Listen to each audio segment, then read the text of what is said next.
Yes. Okay. Hello, everyone. This is our Yogurt for Plants project, and it is under, the paper is under review. And we wanted to evaluate the fungal communities that are driven by different rhododendron species and then see how they correlate with pathogen protection. So I will start with a general example from agricultural perspective for the broader audience. So for example, in this chart, you can see a wheat field, and the graph is showing the wheat monoculture over the years on the x-axis and disease severity on the y-axis. So first half of the chart is showing that during the early years of growing wheat, it was adapting to the soil conditions. So we see a high peak in disease severity, and you can see patches of disease here. But with time, when the wheat was being grown again and again, it developed or recruited soil microbial species in with the roots. So as you know, like different microbial species adapt and form mycorrhizal association with the roots of plants and help them cope with different stress elements. So that's what's going on in the other half of the graph. So you can see more healthier plants with later years. So with this concept, I wanted to move to our subject of interest, that is rhododendron species. So same diseases could be observed in rhododendron. So this particular picture is showing the root rot disease in rhododendron plants caused by Phytophthora cinnamomi. And you can see a healthier plant here and a diseased plant here. So we wanted to see what are the species in the soil that could help overcome these diseases. And we hypothesized that soil biota might be protective against the soil-borne diseases. And we predict that the fungal community in the soil might relate with these protective benefits. So for this, I sampled rhizospheric soil from 14 different rhododendron species. So rhizospheric soil is the soil that is right next to the roots, like the fungus species can form the association with the roots. So we collected that soil and did the DNA extraction, and then we used specific fungal primers to do the PCR, and then we did the high throughput sequencing to see what are the fungal species present in the soil. So why particularly fungal species? As we know, like 90% of decomposition is carried by bacteria and fungi. And fungi releases extracellular enzymes that help in decomposition of organic substances that are then available to the plants. And they also regulate carbon and nutrient equilibrium. And the part I was interested in the protection against disease. So as you can see in this picture, how fungal hyphae associate with roots of plants, and they increase the surface area for absorption of more nutrients in the soil. So after the sequencing results, we did two different types of analysis. First was the quantification of soil fungal community to see what are the association with different rhododendron species and what are the fungal species present there. And then the later part is a correlation test where we measure the soil biota response. So the fungal species the rhododendron species I've chosen are from 4 different clades. So in the results section, you will see different colors. These colors are representing different clades, like blue one is representing 4 species collected. The soil was collected from these 4 species, and they belong to Phytophthora clade, and the others are from Ponticum, Tsutsutsy, and Rhododendron. So this is the result of fungal community composition. So here you can see different rhododendron species, and the different shapes are representing a different season that we collected soil. And so we collected soil in both April and October to see the seasonal shift if it happens. And then we collected soil from two different locations, Holden Arboretum and David Leach Research Station. So this is like the average of all the sequences. So in the results, you can see, for example, here, two different points. These are representing one species, and we did not observe a greater difference in fungal community composition across two seasons. So, for example, in this one, Rhododendron brachycarpum, the points are right one above the other. There is no difference in fungal community composition. This was like a result which was like not interesting. Like we wanted to see the differences across, but those locations are pretty close, so maybe that could be the reason. Then we also evaluated like what are the beneficial species. For example, we selected Trichoderma. And this is the composition, and this is like the percentage of different Trichoderma species associated with one rhododendron species.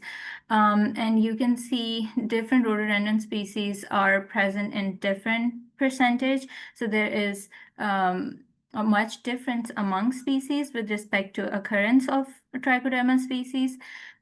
So that was quite interesting to see the variation among species. And there were a total of 45 Trichoderma species as they're listed here. The second part of the analysis was the soil biota response, and I used the soil biota response from our previous lab member, Grant. And what he did is he used two different treatments, live soil and sterile soil, in his greenhouse experiment. And he also added Phytophthora, the root rot causing agent. So above here, you can see in the absence of the root rot causing agent, there was higher survival of the plants because there is no pathogen. But with the addition of pathogen, he saw more survival with the addition of live soil as compared to the sterile soil. So pathogens are being suppressed when we added live soil. So there is something in the live soil that is helping them to survive more, regardless of the presence of pathogen. So the difference among this and this response, we call it rescue effect or soil biota response. So I compared this soil biota response, and I wanted to clarify this is a hypothesis generating correlation test, not a causation. So on the next slide, I will show you the results, but before I wanted to talk about the axis first. So I have differences in fungal community composition. That was first part of the analysis on the x-axis, and soil biota response that was done by Grant on the y-axis. So I'm studying the correlation between the two variables. So this is the result we got with the correlation test. So I would like to explain what's going on in the first half of the graph. So on the x-axis, if you see two different points really close to each other, that means they are really similar in their fungal community composition. But if the points are really far, for example, these two blue, so they have differences in the fungal community composition. But on the y-axis, soil biota responsiveness, if the value is like close to 0, that means that this species has no benefit if we add the soil biota. And it goes from no benefit to high benefit value. For example, in case of R minus, the addition of soil biota benefits the plant species. So most of the time we did not observe greater difference when we added soil biota, but for some species there was an effect. And for example, in case of R minus, there is a much greater effect when we added soil biota. So it has an effect, and we wanted to see like what are the species in next part of the project, like what are the actual species in the soil biota that are helping these rhododendron plants to fight against Phytophthora.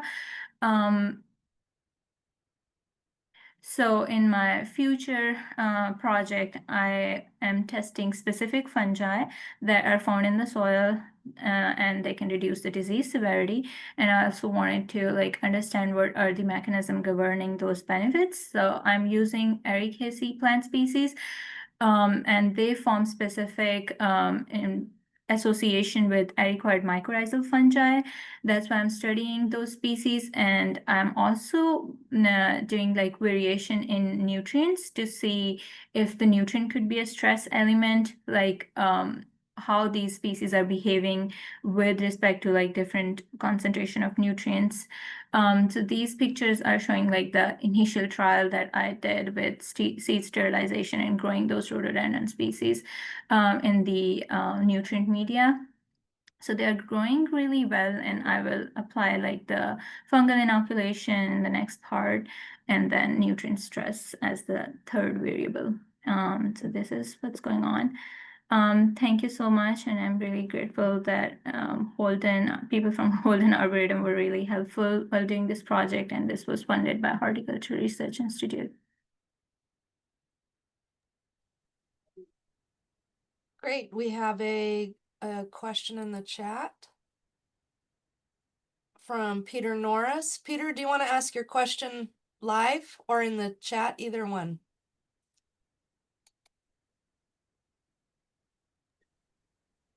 Hi, so this is very interesting. Can you hear me all right? Yeah.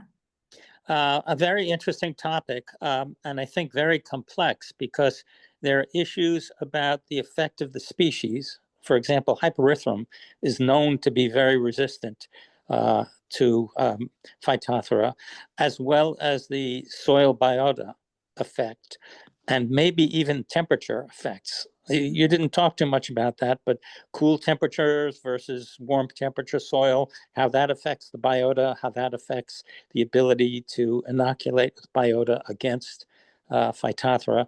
So can you comment on some of these, whether or not the species effect can dominate biota or vice versa? So definitely species, like as the second part of the result show that there is so much variation across species. So I think, yeah, the conditions that they are growing in, like we worked in the greenhouse, so all the conditions were same for all species. We had like a stratified block experiment, but still it's not comparable to field, right? So yeah, I think different environmental conditions definitely affect the ability of soil biota to cope with the stress elements, and then help the plant to cope with the stress elements as well. That's why I did like my second project was related to water stress, and this is like the third project I'm doing with nutrients. So yeah, like to really understand the mechanism behind these, I think we need to work more on the environmental elements that are affecting. I hope that answers your question. Thank you.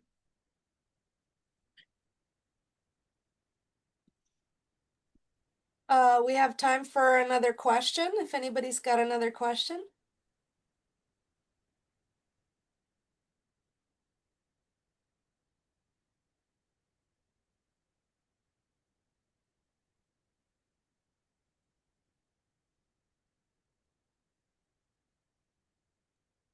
I thought I saw a hand up. Michael, was that you?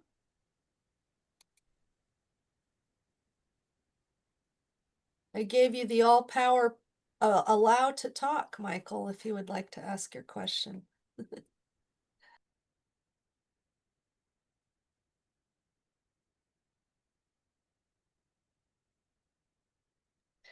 So I have a question, Saliha, about the Trichoderma, so that beneficial microbe. What is your sense of the ability that we will have to maybe apply this sort of thing as a treatment? Is that something that's coming soon? Is that far off? What needs to happen before we can use beneficial microbes on our gardens? I think right now, let me clarify.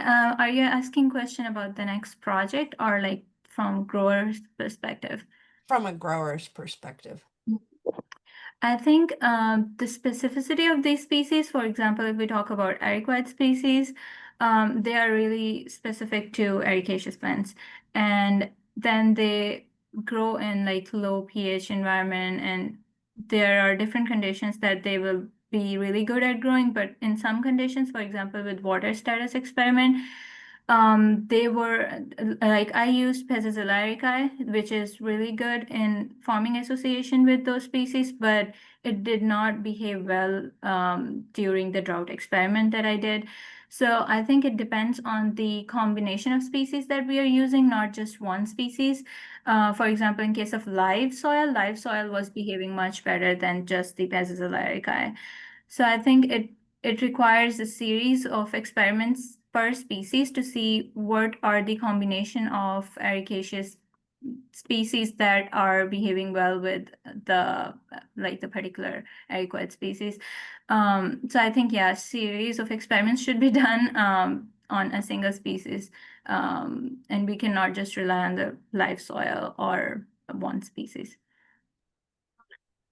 I think I can now talk. Sorry, I didn't hit the mute button. Juliana's question's right on my point. This is more about the growers. This is a big problem with the growers. And if there was something that was going to improve the condition of some of the ericaceous plants that are trying to get to the trade, that would be extremely helpful. Have you spoken with any growers or looked to partner with any growers that might want to do some testing for you? So last year when we went for the Rhododendron conference in Washington, I think there were some people who came and spoke, especially Glenn. And I think they were interested in like when we go and buy a fertilizer or a specific compost for the species, sometimes they work, sometimes they don't, because they are general compost for all the species. So I think I try to explain the same concept, like a simple compost cannot work for all the species. So because there are species specific effects, so more studies like should be done on a specific species before just applying the compost to the whole field with different species. So yeah, I spoke with growers, but I did not speak like in that perspective to help me do the experiments. Okay.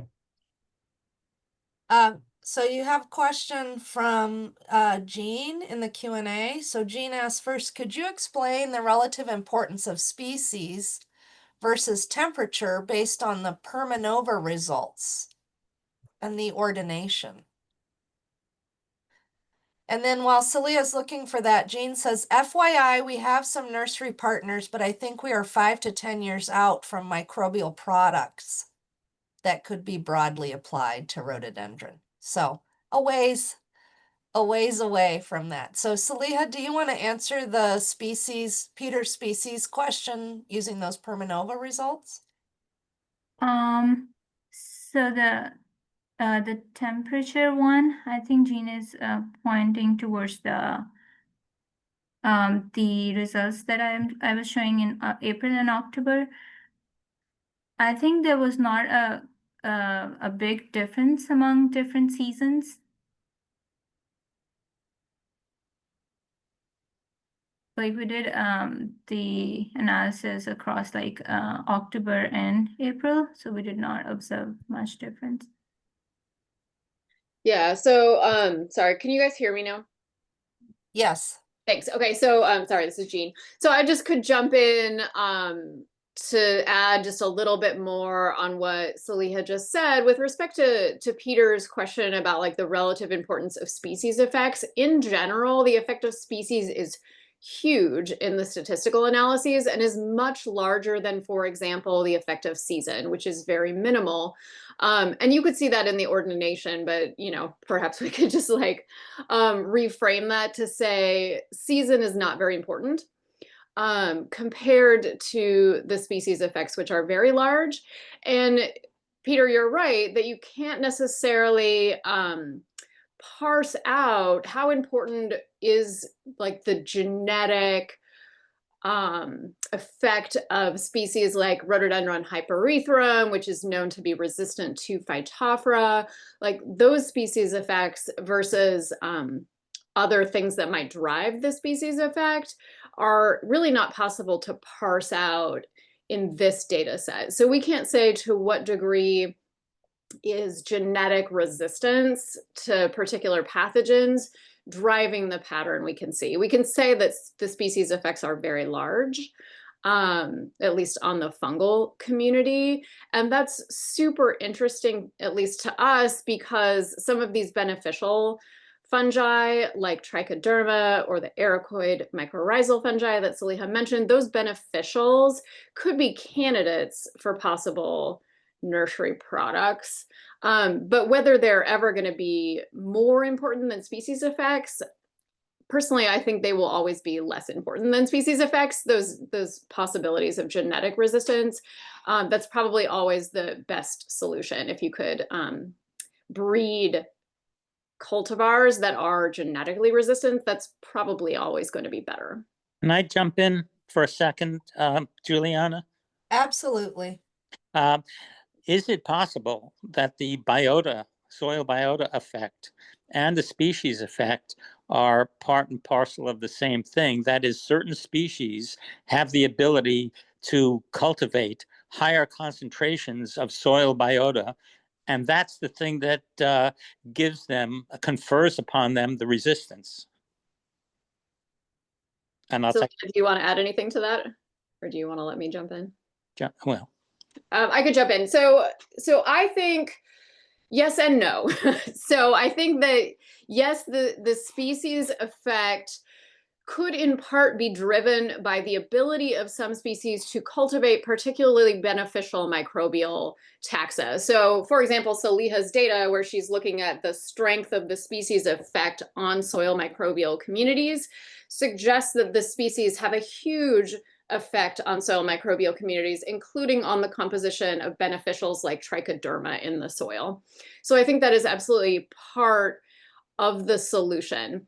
But if you grow these species in sterile soil, there is still a very large difference among different species, including, say, comparing Hyperethrum, which is quite resistant to Phytophthora, to Rhododendron minus, which is quite susceptible and dies at really high rates. Even in sterile soil, there's a large species effect. So there are clearly some differences that are not driven by the soil biota, but there also could be indirect effects that are driven by the soil biota. Does that answer your question, Peter?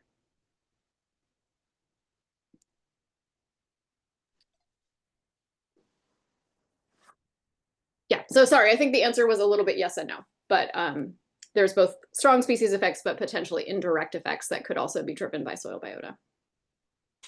Thank you, Jean. I think let's move on to the next talk, which I think is actually in the same vein, same lab. And what we're going to do is we're going to see a poster from Abby Sola Florenzo from Case Western Reserve University.